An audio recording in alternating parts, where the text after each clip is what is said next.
j'étais un peu plus fraîchier quand j'étais jeune.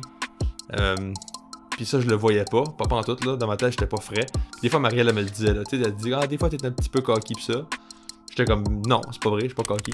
Bonjour et bienvenue à l'épisode 9 du podcast Ça me parle. Cette semaine, on va parler du stoïcisme, ou même plutôt du stoicism en anglais. Je trouve que ça se dit mieux en anglais, personnellement.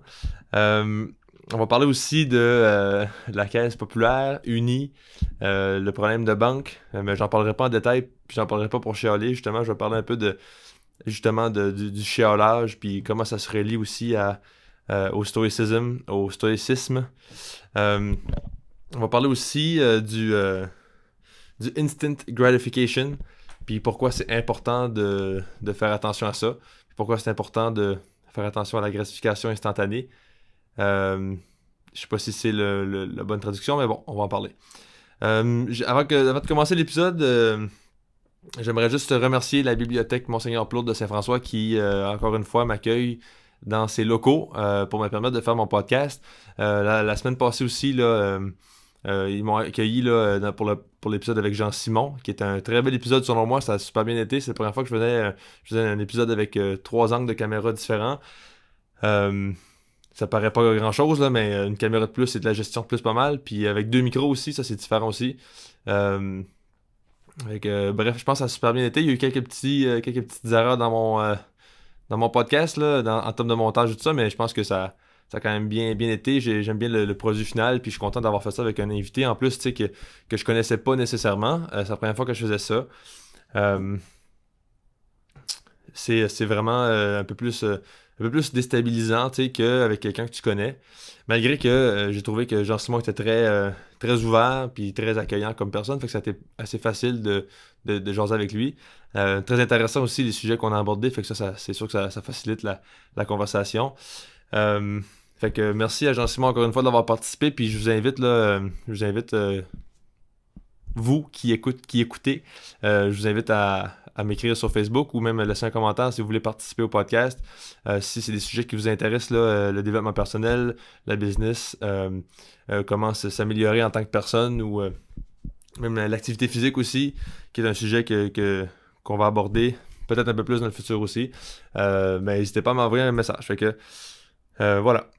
Puis j'en profite aussi pour mentionner que la bibliothèque Monseigneur Plourde à Saint-François, ben c'est maintenant possible de faire la location d'articles pour fêtes, ou donc si vous faites un party de famille chez vous par exemple et vous voulez des objets, vous avez besoin d'objets, c'est-à-dire qui pourraient vous aider avec ça, comme des tables pliantes, toujours pratique, cafetière, théière, un speaker Bluetooth, hein, toujours le fun d'avoir de la musique.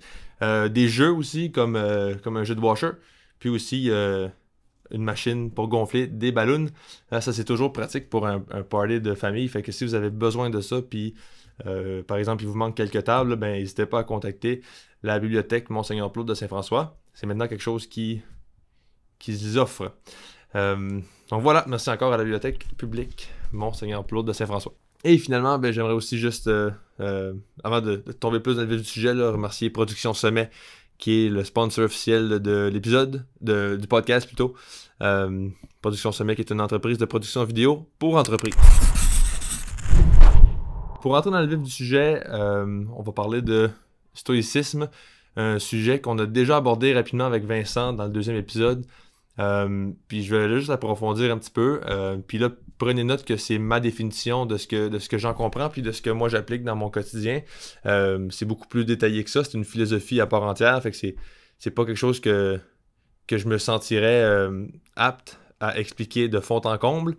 Mais je vous invite à quand même écrire sur Google rapidement stoïcisme, STOICISM.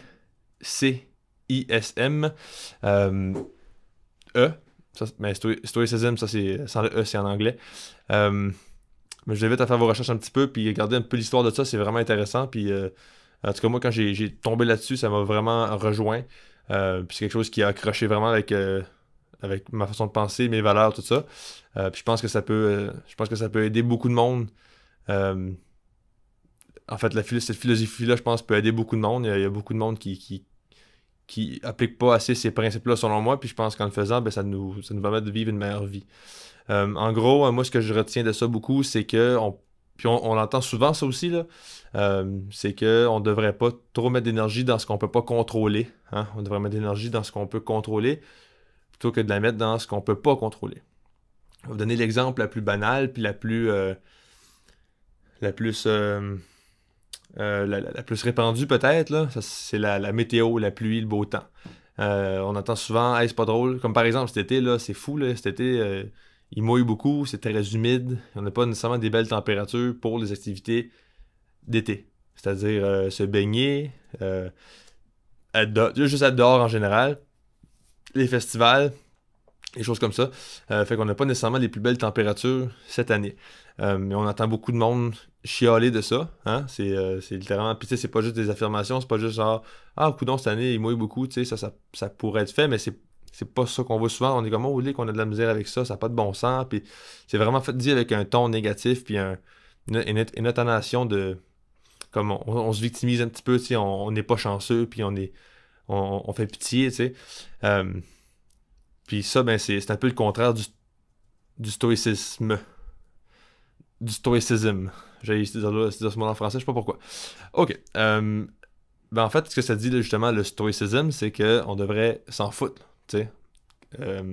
Qu'il fasse beau, qu'il fasse pas beau, on contrôle pas ça donne rien de mettre de l'énergie là-dedans. Parce que tu contrôles pas ça. Fait que même si tu mets de l'énergie là-dedans, ça va rien changer, puis ça va pas améliorer ta condition.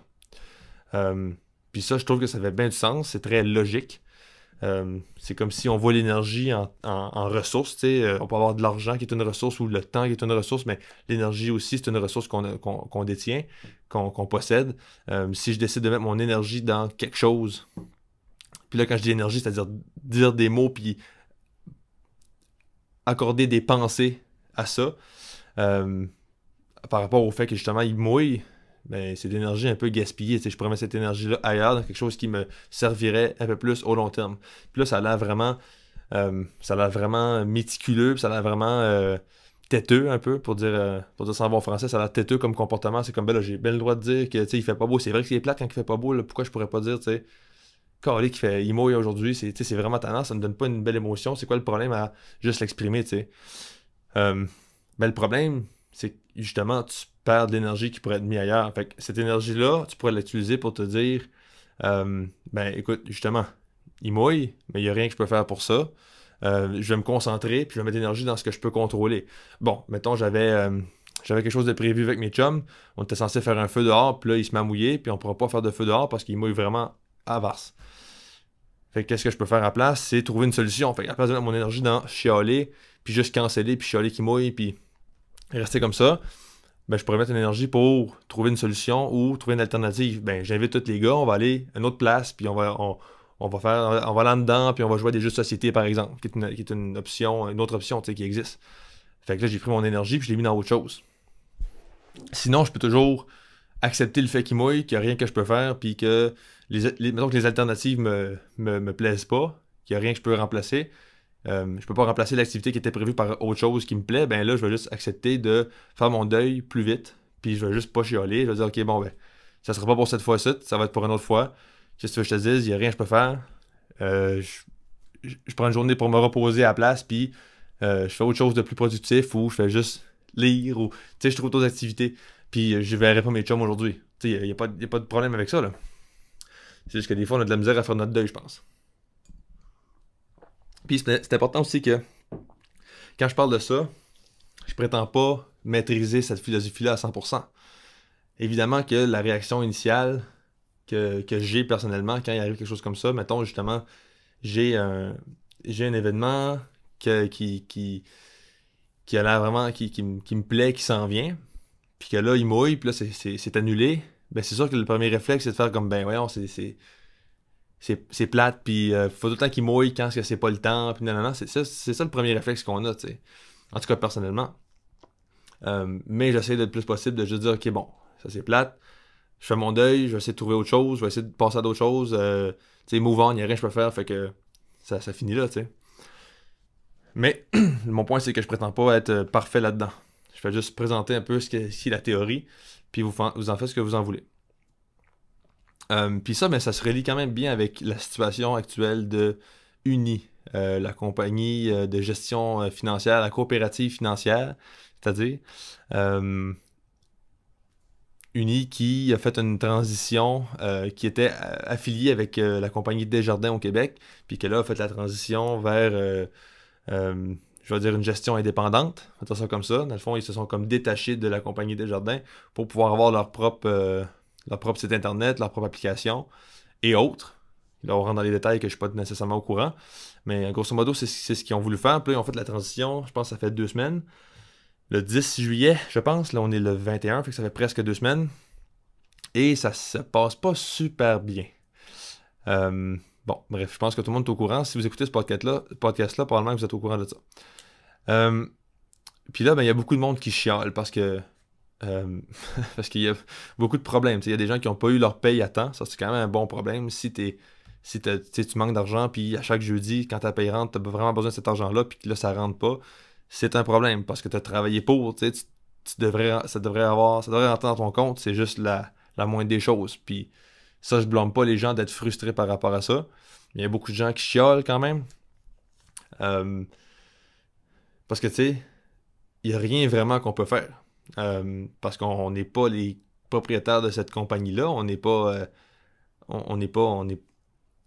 Je parle pour la majorité des gens, là, on n'est pas employé par cette compagnie-là, puis on n'a pas d'impact là-dessus. Même les employés, souvent, ils n'ont pas d'impact sur la vitesse de ça. C'est surtout ceux-là qui sont employés, mais beaucoup plus haut dans la hiérarchie de la compagnie. Bref, comprenez ce que je veux dire. Il n'y a rien que tu peux faire vraiment pour faire accélérer le processus ou pour améliorer ta situation là, présentement.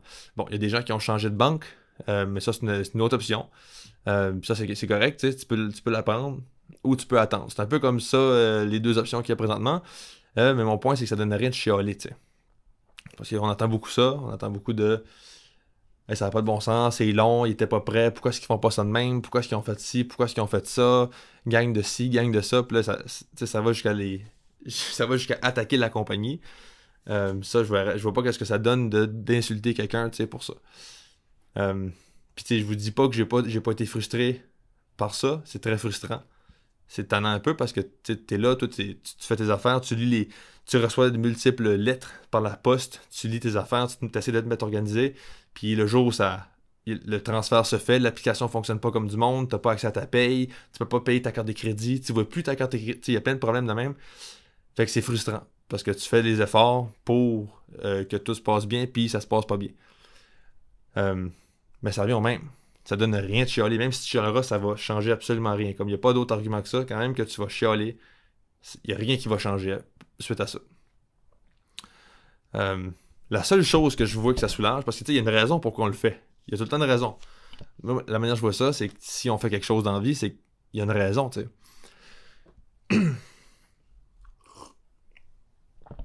La manière que je vois ça, on chiale parce que ça soulage temporairement, tu sais.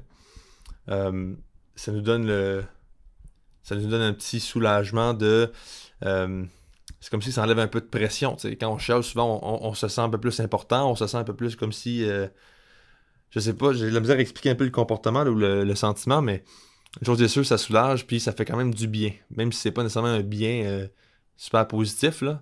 C'est comme c'est comme un peu de la rage, là, tu sais, mais à moins grande intensité.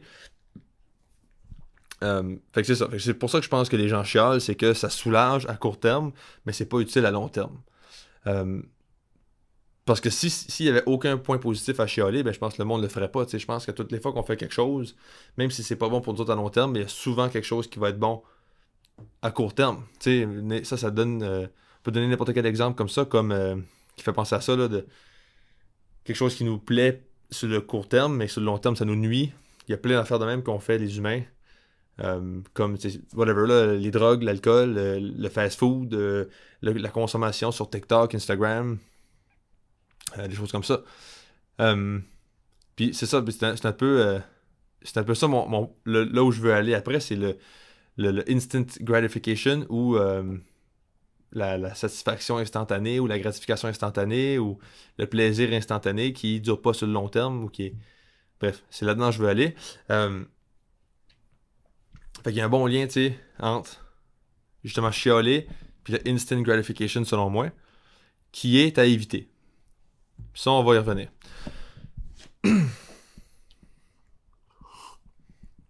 La manière que moi je vois le chiolage aussi, c'est un peu comme une mauvaise habitude, tu sais. Parce que des fois, c'est le genre de comportement qu'on fait, puis on porte pas vraiment attention à ça, on fait juste le faire parce qu'on l'a tout le temps fait.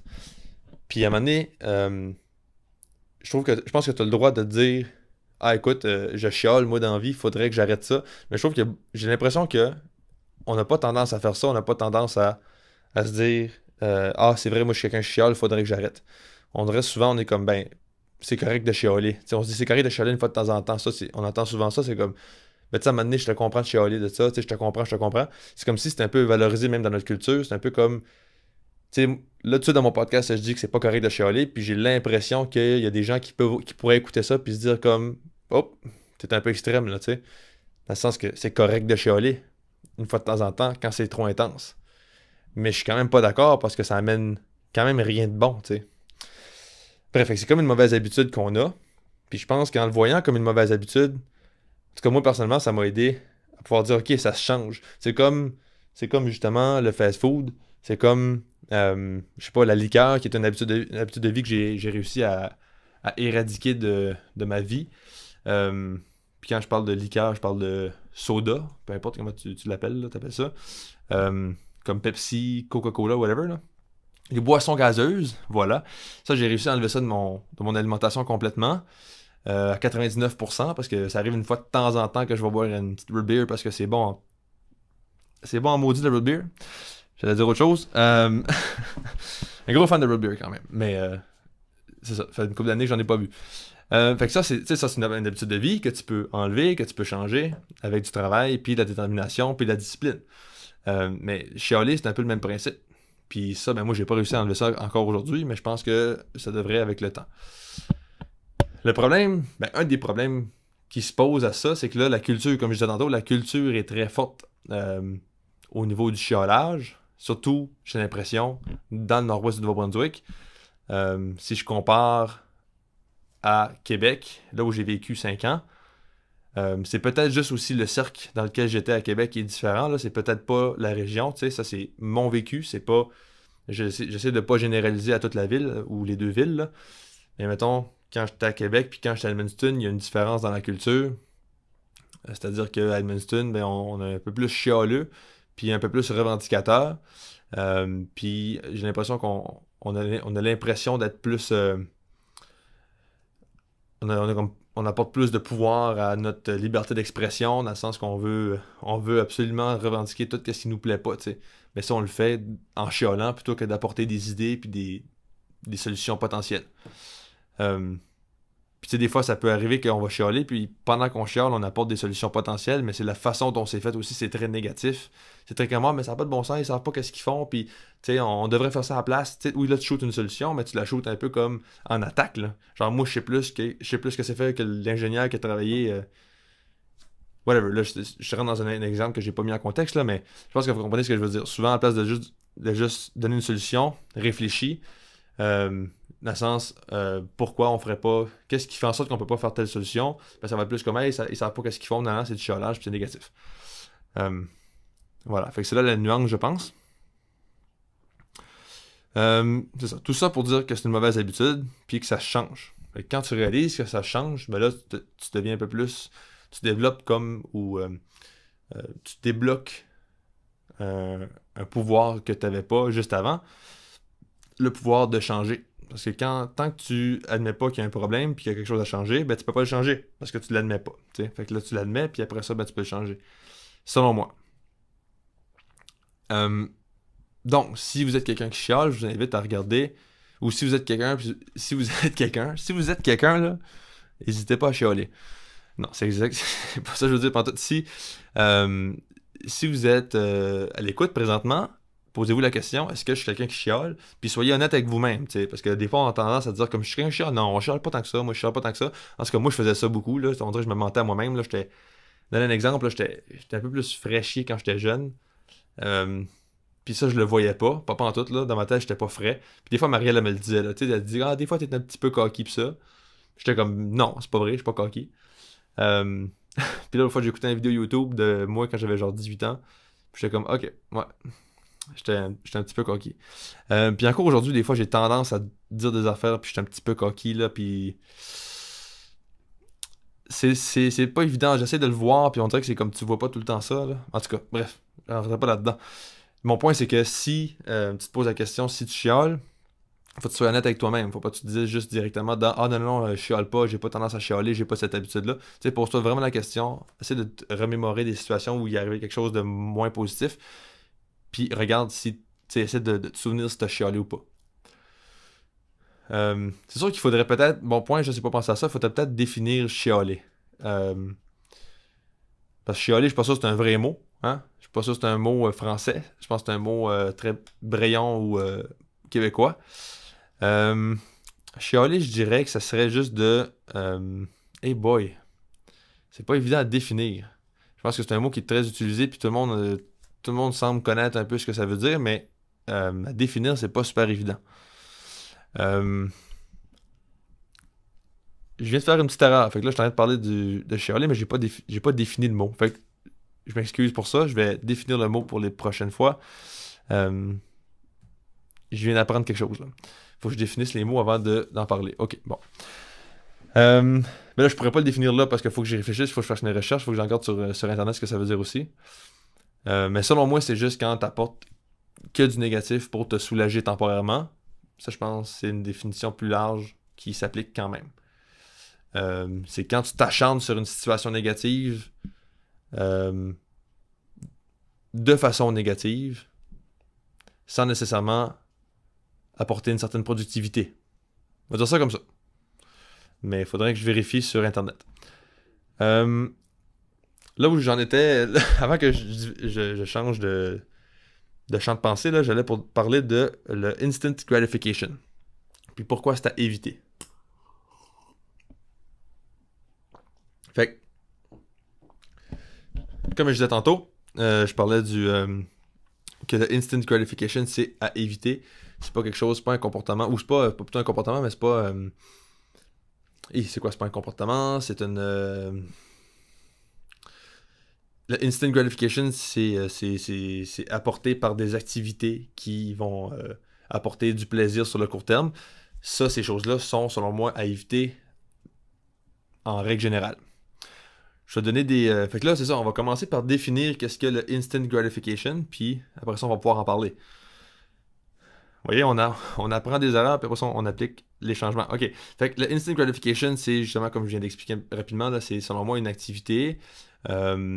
Ça peut être ouais, souvent une activité ou un loisir ou une façon de se divertir rapidement ou facilement, puis qui va apporter souvent du plaisir ou une décharge de dopamine dans le corps qui va apporter justement ce plaisir-là ou cette sensation de bonheur ou de joie ou d'euphorie, mais qui va souvent être temporaire et qui va nuire au long terme. Souvent. Mais je pense pas que la partie nuire au long terme, c'est nécessairement dans la définition de instant gratification, mais je pense que souvent, quand tu soumets à la tentation du instant gratification, ça va nuire à long terme. Puis c'est pour ça que c'est à éviter, parce que ça nuit à long terme. Quand tu augmentes ta capacité à voir dans le long terme, c'est plus facile d'éviter le instant gratification. Donc, je vais donner un exemple, je vais donner quelques exemples de instant gratification.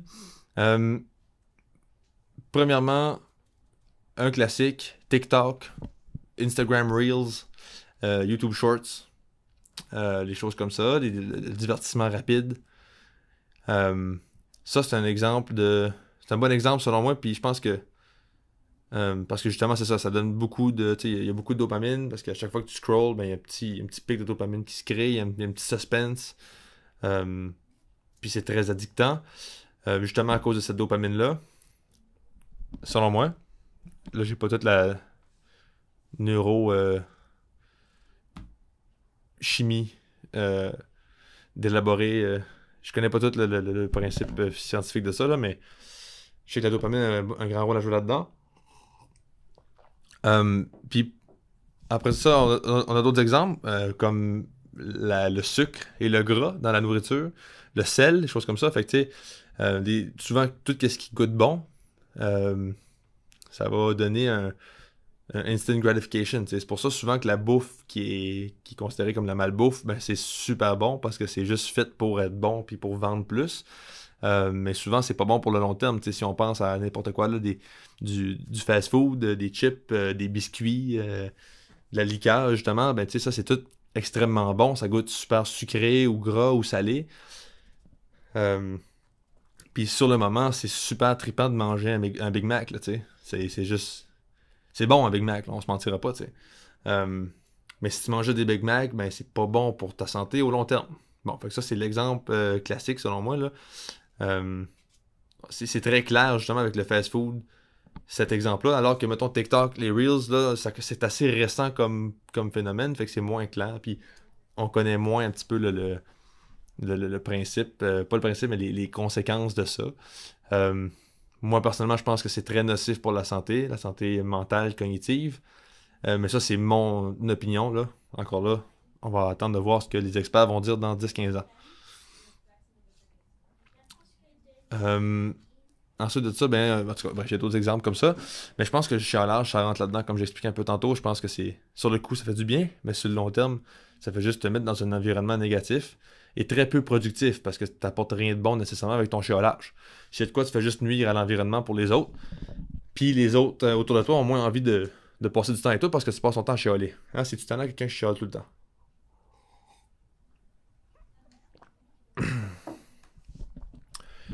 Euh, voilà. Donc, c'est à éviter pour ça parce que ça va te nuire au long terme. Pourquoi ça nuit au long terme? Ben, ça revient un peu à dire, comme je disais un peu tantôt, c'est que ton énergie, ben de un, l'énergie que tu aurais pu utiliser pour faire de quoi de bon, elle est comme gaspillée. Hein, t'as rien fait de bon avec ça. Fait que ça, c'est sûr. Euh, Puis de deux, ben souvent, ça apporte des conséquences sur ta santé directement, un peu comme j'expliquais là, le fast-food, puis TikTok, Instagram, tout ça.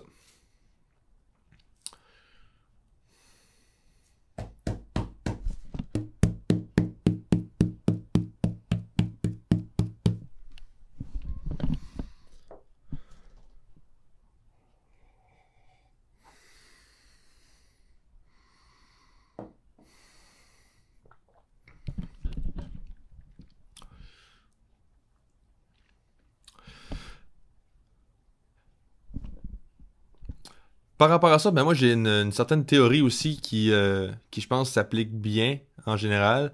C'est que j'ai tendance à me dire ou à analyser une situation, tu sais, si j'ai une opportunité qui se présente à moi, je vais regarder est-ce que ça correspond à du instant gratification, puis si oui, ben je vais essayer de l'éviter tant que possible. Ça c'est règle générale, tu sais. Euh, fait que des fois c'est juste, des fois ça m'amène dans les détails. Tu sais, je pense qu'on peut pousser ça assez loin, là. Fait que, par exemple, mettons que t'as de l'ambition pas mal, mettons, puis tu veux développer un certain projet, puis que t'as décidé que à chaque samedi soir, t'allais travailler sur ce projet-là, parce que c'est le seul temps qui fait dans ton horaire, et que le samedi après-midi, ta blonde vient te voir, puis elle dit Hey, écoute, on a tel groupe d'amis qui reste souper à tel restaurant, c'est ton restaurant préféré. Euh, j- Ils nous ont invités, tu veux-tu venir, ça va être super le fun, tu sais. Après ça, on va aller jouer une petite game de bowling, ça va être trippant, tu viens-tu? Et là, tu dis Oh yes, ça me tente, ça va être le fun au bout. Euh, mais ça, selon moi, ça ressemble beaucoup quand même à du instant gratification. Puis là, ce que je dis, ça peut peut-être être controversé un petit peu parce que je suis en train de parler d'une soirée entre amis qui pourrait être du instant gratification. Puis ça, c'est un dilemme que j'ai présentement dans ma vie. Je me demande à quel point il faut que euh, je coupe des opportunités sociales qui, selon moi, sont très importantes parce que je pense que le social, c'est très important, puis les relations humaines, c'est ce qui est le plus important dans la vie. Euh, mais en même temps, c'est comme si tu t'étais dit, tu sais, c'est comme on dit dans les autres podcasts, là, si tu dis que tu vas faire quelque chose, il faut que tu le fasses, il faut que tu te tiennes ta parole. Fait que est-ce que tu vas aller au souper pour avoir du plaisir pendant une soirée ou tu vas travailler sur le projet sur lequel tu t'étais fixé? Mais je pense que là, il y a un facteur qui. Fait que là, c'est ça. Mon point, c'est que ça fait beaucoup penser à du instant gratification parce que ça fait. C'est du plaisir sur 4 5 6 7 heures, mettons. mais c'est nuisible au long terme parce que tu travailles pas sur le projet que tu as commencé, tu sais. Fait que des fois, c'est pas juste justement du instant gratification comme présentement à court terme, tu sais, du TikTok pendant 30 minutes ou justement manger 2-3 biscuits. Peut-être pas 2-3 là, parce que je veux pas rentrer dans l'extrémisme de l'alimentation, mais mettons manger une boîte d'Oreo complet. Tu sais, ça peut être plus long que ça, je pense, puis ça peut être même des fins de semaine. Je pense que ça peut être même une semaine de temps, ça peut être un mois de temps. Parce que si tu vas au long terme, sur une vie de, je sais pas moi, 50 ans, tu sais, une carrière de 50 ans par exemple, ben une semaine de travail, ça c'est pas grand-chose. C'est une semaine de sacrifice, c'est pas grand-chose en termes de temps, en termes de ratio de temps. Fait que moi, je pense que ça peut être aussi considéré comme du instant gratification dans ma définition. Parce que ça t'empêche, c'est ça, parce que c'est le même principe. Mettons, tu prends une semaine, ben, à la place de travailler, tu vas passer une semaine de vacances. Voilà, fait ok, ben ça, j'ai un bon point par rapport à ça. Là. Je viens de me popper une petite idée, là, dans le fond. Ça, moi, ça fait penser beaucoup, beaucoup au voyage. Puis, rien contre les gens qui voyagent, je trouve que c'est une belle activité quand même, parce que tu peux quand même apprendre beaucoup en voyageant, puis il y a quand même une façon d'avoir des très beaux voyages, puis il y a des gens que c'est leur passion, puis ça, je respecte ça à 100%, c'est comme le monde qui tripe sur le 4 roues, aucun stress avec ça, tu sais, tu peux faire vraiment ce que tu veux. Mais moi, c'est pas quelque chose qui me fait triper autant que certains. Ou la majorité, j'ai l'impression. J'ai l'impression que depuis comme 15 ans, là, les voyages, c'est la grosse mode, puis tout le monde est voyageux, puis tout le monde s'en va partout, puis tout le monde, c'est des gros tripeux, puis... En tout cas, moi, je suis allé en voyage une fois, puis c'était le fun, mais moins que je pensais que ça le serait, malheureusement. Mais j'ai vraiment eu du fun, hein, c'est juste. Tout le monde tripe tellement en voyage que j'avais une plus grande expectation de ce voyage-là. Je pense qu'un voyage, ça peut fitter quand même dans l'instant gratification parce que c'est peut-être un peu différent, là, mais c'est comme dire, ok, je vais prendre une semaine de temps pour aller dans un autre pays, puis après ça, je vais revenir. Tu sais, des fois, ça peut être très bénéfique, ça dépend du contexte, mais il y a des fois, dans le sens que moi, ma mentalité par rapport à ça, c'est que je vois pas le... Je trouve ça un peu contre-productif de dire que tu vas travailler toute l'année pour économiser juste assez d'argent pour partir une semaine ou deux dans un autre pays, puis triper pendant 2 semaines, puis après ça, revenir travailler dans une job que potentiellement t'aimes pas tant, tu sais. C'est pour ça que je dis que ça dépend du contexte, parce que si, mettons, que t'as une bonne job, tu tripes sur ta job, puis ça va bien, tu fais quand même une bonne somme d'argent, t'as un bon salaire, puis tu gères bien tes affaires, toi, t'es beau, puis t'as pas nécessairement de problème avec ta job, puis tu veux garder ça au long terme, puis t'as une belle carrière, puis ça donne que t'as assez d'argent pour te payer un voyage, ben tu sais, vas-y en voyage, là, c'est correct, là. Mais des fois, on va avoir du monde qui font des jobs qui trippent pas nécessairement, puis ils sont tout le temps partis en voyage chaque année. C'est comme, au lieu de dépenser ton 1000-1500 pièces dans ton voyage dans le sud, pourquoi tu ne t'économises pas ça pour être plus productif dans autre chose, puis pouvoir te sortir de ta situation, tu sais, pourquoi tu n'investis pas ce temps-là dans pour améliorer ton année au complet, plutôt que de triper pendant une semaine, puis de souffrir pendant 51 semaines, tu sais, c'est comme... Ça, ce principe-là, j'ai de la misère avec. Un petit peu. Fait que dans cette optique-là, je pense que ça peut être aussi un peu du instant gratification, tu sais, c'est comme, tu tripes pendant une semaine, puis le restant du temps, ben, tu souffres un petit peu plus, tu sais, ou cette nuit, tu sais. Fait que c'est un peu différent, puis ça, je pourrais peut-être en reparler un peu plus approfondiment, c'est pas un mot, un peu plus profondément, tout simplement. Mais c'est ça, je pense pas que c'est nécessairement de la vision à avoir. Voilà, fait que le instant gratification, c'est à éviter généralement, selon moi. J'aimerais tout simplement prendre un petit instant pour remercier Production Sommet, qui est le sponsor de de ce podcast, le podcast Ça me parle. C'est un épisode un peu plus court cette semaine. Quand c'est plus seul, je me rends compte que c'est plus dur d'avoir des sujets approfondis pendant 45 minutes. Mais je trouve que ça va quand même bien à date. J'ai pas tout le temps mon 45, mais c'est pas grave. Ça me pousse quand même à développer des idées. Chaque fois que je parle, j'apprends un petit peu sur moi-même, ou j'apprends un petit peu sur les autres, ou j'apprends un petit peu en général sur la vie, comme surtout quand j'ai des discussions avec d'autres personnes, mais quand je suis avec moi-même aussi, là, tu sais. Fait que quand même très content de faire ça. Merci à ceux qui suivent le podcast. Je pense pas que je l'ai dit encore, mais Pour vrai, si t'es rendu là à la fin du podcast, merci. Pour vrai, un gros merci, j'apprécie énormément. C'est un projet qui me tient à cœur. C'est un projet que je vais continuer sur le long terme.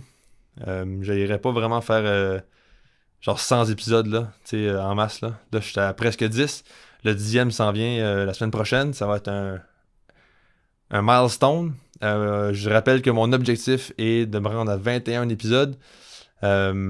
Je pense que c'est 21, oui, parce que je pense que j'avais vu une statistique qui disait que je pense que 90% des podcasts se terminent après 20 épisodes. C'est pas 99, je pense. C'est pas de fou, là. Beaucoup de monde qui se porte un podcast puis qui le toffe pas dans le temps. Fait que moi, je me dis, hey, je vais être dans le 10%, let's go, top 10. Fait que 21 épisodes, ça, c'est le premier objectif. Mais au long terme, j'aimerais bien là, me rendre à 100, peut-être 200. Faire grossir ça un petit peu, avoir des invités, plus d'équipement, une bonne production, avec peut-être un employé ou quelque chose. Là, c'est sûr qu'il faut falloir que ça soit payant, il va falloir qu'il y ait plus de monde qui écoute, mais au long terme, je vois que ça serait possible, je pense. Là. Fait que bref, merci d'encourager. Là. Si quand je vais me rendre là un jour, ben tu pourras dire que tu étais dans les débuts, puis tu étais dans les premiers à encourager le podcast. Fait que bref, je vais arrêter ça là pour cette semaine. Je manque un petit peu d'inspiration sur mon sujet. Puis c'est pas grave, j'aime autant ne rien dire par rapport à ce sujet ou d'arrêter d'en dire par rapport à ce sujet plutôt que de continuer puis de dire n'importe quoi. Voilà, fait que merci encore, puis je vous souhaite de passer une très belle semaine. Bye bye.